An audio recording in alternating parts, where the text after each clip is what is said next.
விவசாயிகளுக்கு வழங்க வேண்டிய 35 கோடி ரூபாய் நிலுவைத் தொகையை உடனடியாக வழங்க வலியுறுத்தி குறுங்குளம் அறிஞர் அண்ணா சர்க்கரை ஆலை முன்பு விவசாயிகள் கையில் கரும்புடன் முற்றுகையிட்டு ஆர்ப்பாட்டத்தில் ஈடுபட்டனர்.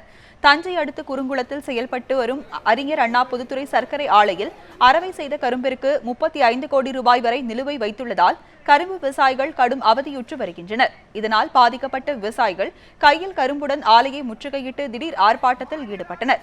அரசு அறிவித்த விலையை கரும்பு ஆலைகள் உடனடியாக வழங்க வேண்டும், தனியார் சர்க்கரை ஆலைகள் தர வேண்டிய நிலுவைத் தொகை 2000 கோடி ரூபாயினை உடனடியாக விவசாயிகளுக்கு வழங்க வேண்டும் என்பன உள்ளிட்ட பல்வேறு கோரிக்கையை வலியுறுத்தி ஆர்ப்பாட்டத்தில் கோஷங்கள் எழுப்பப்பட்டன. பாக்கி தொகையை உடனடியாக தரவில்லை என்றால் மாநிலம் முழுவதிலும் உள்ள கரும்பு விவசாயிகளை திரட்டி சென்னையில் தொடர் முற்றுகை போராட்டம் நடத்தப்போவதாகவும் அவர்கள் அறிவித்தனர். வெட்டு கூலியை ஆலை நிர்வாகமே ஏற்க வேண்டும், உடனடியாக பாக்கி பணத்தை பட்டுவாடா செய்ய வேண்டும். இல்லை என்று சொன்னால் தமிழ்நாடு முழுவதும் இருக்கிற கரும்பு விவசாயிகளை அணிதிரட்டி சென்னையிலே ஒரு காலவரையற்ற முற்றுகை போராட்டத்தை நடத்துவதற்கு நாங்கள் தயாராக இருக்கிறோம் என்பதை இந்த நேரத்திலே தெரிவித்துக் கொள்கிறேன்.